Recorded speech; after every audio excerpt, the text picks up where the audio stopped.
The days diary with মুনিয়া। আজকে আমরা জানবো রোল্ড আইসক্রিমের উৎপত্তি প্রসঙ্গে। রোল্ড আইসক্রিম বা থাই রোল্ড আইসক্রিম মূলত 2009 সালের দিকে থাইল্যান্ডে স্ট্রিট ফুড সংস্কৃতি থেকে উদ্ভূত হয়েছে।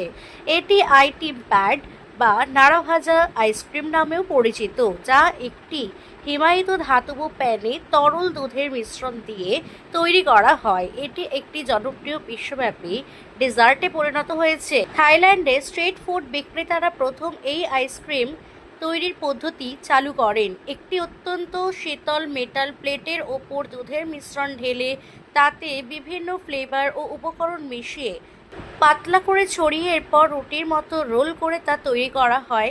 সামাজিক যোগাযোগ মাধ্যমে এই আইসক্রিম তৈরির ভিডিও ভাইরাল হয়ে যায়। তারপর 2010-এর দশকের শুরুর দিকে এটি থাইল্যান্ড থেকে সমগ্র এশিয়া এবং পরবর্তীকালে বিশ্বজুড়ে, তা বিশেষ করেই মার্কিন যুক্তরাষ্ট্রে জনপ্রিয়তা পায়। এই আইসক্রিম সাধারণত আইসক্রিমের চেয়ে ভিন্ন ধরনের। এটি তৈরির সময় কোনো যন্ত্র ব্যবহার না করে হাত দিয়ে তা তৈরি করা হয়। Thank you.